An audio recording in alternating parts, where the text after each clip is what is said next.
India गठबंधन लोकसभा के प्रत्याशी जयप्रकाश भाई पटेल का विधायक उमाशंकर अकेला ने अपने समर्थकों के साथ चौपारण में किया जोरदार स्वागत।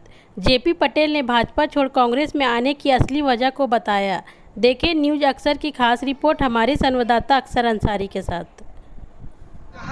सांसद के उम्मीदवार जयप्रकाश भाई पटेल जी का आज आगमन होने जा रहा है। आज वो यहाँ चौपारण में आकर अपने जनता से मुलाकात करेंगे, अपने चुनावी प्रचार करेंगे और आखिर जनता को क्या संदेश देंगे। बड़ी विधानसभा के चौपारण प्रखंड में आए हुए हैं। आखिर यहाँ के जनता को अब क्या ठोस उम्मीद देने जा रहे हैं जिससे जनता यहाँ के जनता आपको मतदान देंगे।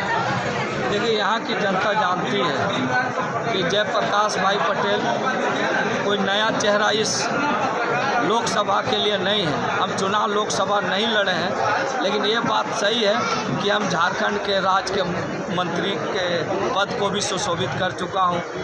तीन बार विधायक हूँ, 3 बार विधायक का चुनाव जीत चुका हूँ, अभी विधायक हूँ।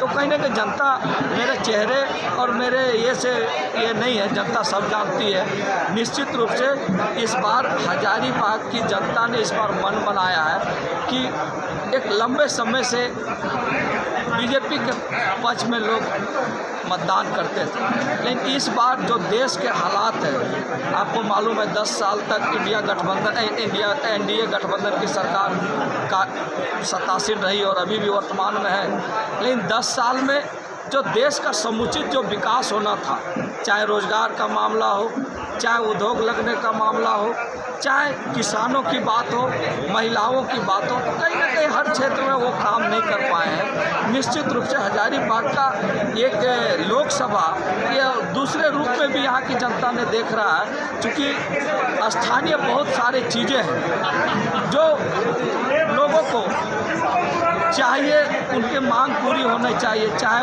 आप देख लीजिएगा हजारीबाग में बड़का गांव, मांडू, रामगढ़, एक तरफ कोयलांचल है और कई भारत सरकार की जो उपक्रमें वहाँ पर कार्यरत है। वहाँ के लोगों को जमीन लिया जा रहा है, लेकिन नौकरी नहीं दिया जा रहा है। वहाँ के लोगों को जब नौकरी मांगने जाते हैं तो उनके साथ झूठा मुकदमा किया जाता है, आंदोलन करते हैं, झूठे मुकदमा में फंसाया जाता है। तो एक तरफ जहाँ हमारा क्षेत्र है कोयलांचल और अन्य जो औद्योगिक क्षेत्र है, उन जगहों के लिए मैं वहाँ के लोगों का जो पुनर्वास विस्थापन की जो बात है उसको मैं ठीक ढंग से उनको न्याय दिला पाऊँ। दूसरे तरफ जो बरी है, बिशुनगढ़ है, चौपारण है, पदमा, इन सब जगहों पर हम चाहते हैं कि यहाँ के लोगों को कम से कम सिंचाई का सुविधा उपलब्ध करा जाए। पटेल जी, और दूसरी चीज़ सुनिए, आज आपको मालूम है कि इसी रेंज में आप बरी से सटा हुआ पदमा भी है, इचाक है, 213 गांव के लोगों को मतलब वहाँ जो लोग जीविका चलाते थे, इको सेंसिटिव घोषित करके वहाँ के लोगों को रोजगार छीनने का काम किया गया। मैं कोशिश करूँगा उन चीज़ों को भी पूरा करने का। पटेल सर, मोदी लहर में आप मांडू से विधायक ही बने थे, लेकिन आखिर ऐसी क्या वजह हुई जो भाजपा छोड़ आप कांग्रेस में शामिल हो गए। देखिए, हमारे विचारधाराएं वहाँ पर नहीं बैठता था, हमारा विचार वहाँ नहीं मिलता था। इसलिए हमारे पिताजी इस फोल्डर के हमेशा लीडरशिप में रहे थे, नेतृत्व किए थे।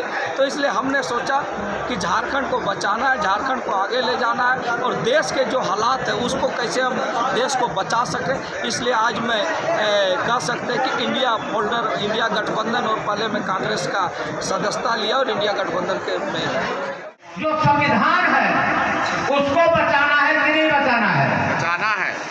बचाना है। तो ये लड़ाई आज हजारीबाग लोकसभा का नहीं है, ये लड़ाई भारत के संविधान बचाने की लड़ाई है। ये संकल्प लेना है और मैंने आपके द्वारा, आपके हिम्मत के द्वारा हमारा प्रदेश के प्रभारी मीर साहब को कहा और सभी विधायक को भी कहा कि हजारीबाग में मनीष जायसवाल जी को 2 लाख से हम चुनाव हराने का काम करेंगे, ये हमने वादा किया। आज भारत आप देख रहे होंगे कि किस तरह से आज से 2 दिन पहले एक फोटो वायरल हुआ। देश के पूर्व मंत्री, देश के पूर्व उप प्रधानमंत्री लाल कृष्ण आडवाणी जी को सम्मानित किया जा रहा वहां पर हमारे देश के प्रमुख के जो संविधान के प्रमुख हैं श्रीमती द्रौपदी मुर्मू जी को खड़ा रखा जाता है और देश के जो सेवक बोलने वाले प्रधानमंत्री कुर्सी में बैठते हैं। एक तरफ बोलते हैं कि हम महिलाओं को सम्मान देने के लिए तैयार हैं, 33% आरक्षण लाने की बात करते हैं। दूसरी तरफ वो बोलते हैं कि हम आदिवासियों के हितैषी हैं, आदिवासियों के हम प्रेमी हैं, हम आदिवासियों को आगे बढ़ाना चाहते हैं। और एक आदिवासी बेटी को बेइज्जत किया जाता है, कुर्सी में बैठने नहीं दिया जाता है, लोकसभा का भवन बनता है, देश के राष्ट्रपति महामहिम मोदिया को उसमें आमंत्रित नहीं किया जाता। देश में राम मंदिर बनता है, देश के बड़े बड़े उद्योगपतियों के लिए कुर्सी लगाया जाता है, बड़े बड़े लोग आते हैं, लेकिन राष्ट्रपति को उसमें आमंत्रित नहीं किया जाता। तो आप समझ सकते हैं इनका सोच किस तरह से है। जब हमारे संविधान प्रमुख को ये सम्मान नहीं दे सकते हैं तो डॉक्टर भीमराव अम्बेडकर के बनाए हुए संविधान को कैसे रक्षा कर सकते? ये हम सब को समझने की जरूरत है। किसान की बात करने वाला प्रधानमंत्री 2014 से 19 का इतिहास ले लीजिए, सबसे ज्यादा किसानों ने आत्महत्या की है तो नरेंद्र मोदी के सरकार में किया है। और इसका उदाहरण भी देखेंगे कि आचार संहिता लगने के बाद भी आंदोलनकारी को किस तरह से ये किया गया। लोग, पूरे देश के लोग आक्रोश है। जल जंगल जमीन की बात करते हैं, सबसे पहले जो 2013 भूमि अधिग्रहण विधेयक का नियम था उसको भी बदलने का प्रयास किया।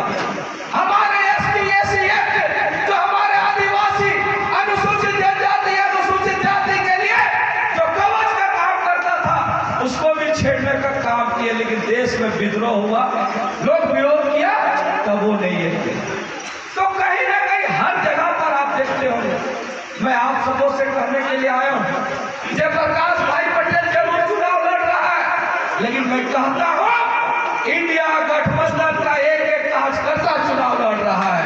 जयप्रकाश भाई पटेल सांसद बनेगा तो इंडिया गठबंधन का एक नेतृत्वकर्ता और एक कार्यकर्ता सांसद बनेगा। ऐसा मैं भगत सिंह के सामने आपको विश्वास दिला।